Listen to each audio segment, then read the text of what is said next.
Attorneys for disgraced Theranos founder Elizabeth Holmes are still trying to keep her luxurious CEO lifestyle out of her upcoming trial because it risks invoking class prejudice. The government has alleged that before Holmes' fall from grace she employed personal assistants to run her luxury shopping sprees, traveled by private jet and stayed at exclusive hotels. Prosecutors have argued that such a lifestyle was fueled by her fraud. But according to a filing submitted on Tuesday and obtained by CNBC, her lawyers wrote that she earned a salary and benefits commensurate with her position as the blood testing startup CEO. They argue that the evidence says nothing about her motive.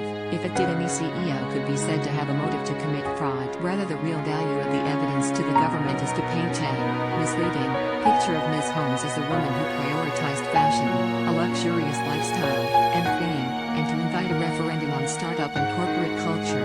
The attorney scrolled down for video. The attorney continued, evidence regarding the purchase of expensive clothing, makeup and self-care products, and other goods, again, none of which are alleged to be beyond her means, which the government intends to introduce through otherwise irrelevant emails by Ms. Holmes' personal assistants, does not establish a motive to commit. Instead, they said, the government's argument seeks to inflame by appealing to stereotypes of class and gender. Theranos became a big name in Silicon Valley led by Holmes, a Steve Jobs-obsessed leader who wore black turtlenecks every day like her Apple idol, something her attorneys also noted in that the government ignores that Ms. Holmes was criticized for wearing the same outfit every day. The attorney Holmes attracted investors and venture capital firms, and the company was valued at $9 billion before crashing in 2015. Now, she and her ex-boyfriend Ramesh Balwani are awaiting their day in court after being accused of falsely claiming the company's machines could perform breakthrough blood tests with a single drop of blood, duping investors out of millions and misleading doctors and patients. She and Balwani are accused of scamming investors out of more than $700 million.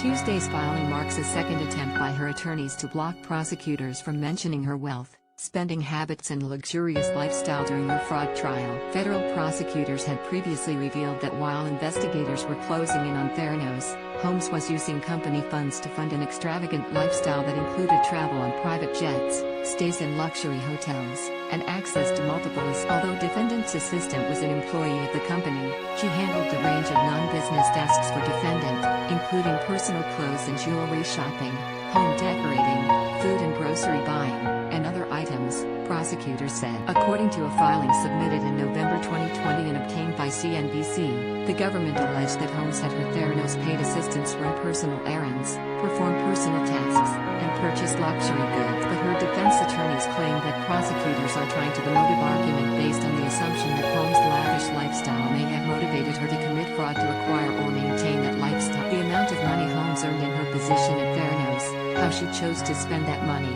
and the identities of people with whom she associated simply have no relevance to Ms. Holmes' guilt or innocence, her attorneys wrote in the motion. Many CEOs live in luxurious housing, buy expensive vehicle and clothing, travel luxuriously and associate with famous people, as the government claims Ms. Holmes did, her attorneys said. Last month, federal authorities alleged that the company destroyed incriminating evidence proving that it engaged in fraud. Share this article. Share prosecutors submitted a filing in January claiming that Theranos executives destroyed data that proved their blood testing product knowingly misleading investors by providing false data is a federal crime. The company knew about its inaccurate testing data that was collected over a period of 3 years. According to the register, the data was stored on a specially developed SQL database called the Laboratory Information Systems (LIS).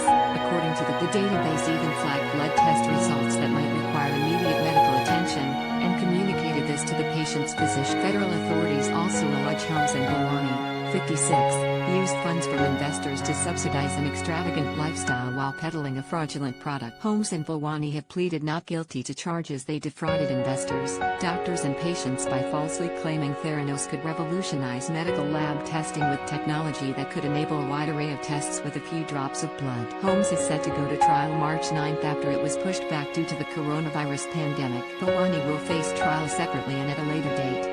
She and Balwani were originally indicted in June 28. Before its collapse, Theranos boasted that it had developed a test that would allow patients to receive results in minutes after providing a drug. But federal prosecutors allege that Theranos executives knew their product was only half reliable, as the failure rate for the tests 3%. In other words, Theranos' TT3 blood test results were so inaccurate, it was essentially a coin toss whether the patient was getting the right result, prosecutors said, citing the company's own. A grand jury investigating fraud claims against the company subpoenaed the database, only for the company to allegedly destroy it. On or about August 31, 2018, 3 months after a federal grand jury issued a subpoena requesting a working copy of this database, the lease was destroyed, the federal government alleges in its court filing. The government has never been provided with the complete records contained in the lease, nor been given the tools, which were available within the database, to search for such critical evidence as all Theranos blood tests with validation error. The government also alleges that Bhawani hired a crony and paid his firm $10 million over 7 years to run the data. Theranos entered into a contract with IncRev Corp.,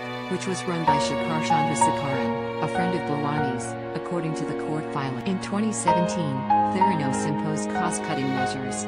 As a result, the firm stopped uploading data into. Nonetheless, IncRev was still paid $159,000 a month to maintain it, according to the defense alleged they have internal company emails which prove that Theranos and its lawyers worked to conceal the findings in the database from the grant. Instead of handing over all of the data with the inaccurate results, Theranos only provided backup of the database, meaning that the evidence given was incomplete and investigators needed to piece it together with other. The backup data that was given to investigators was only accessible through a computer password that Theranos executives couldn't remember.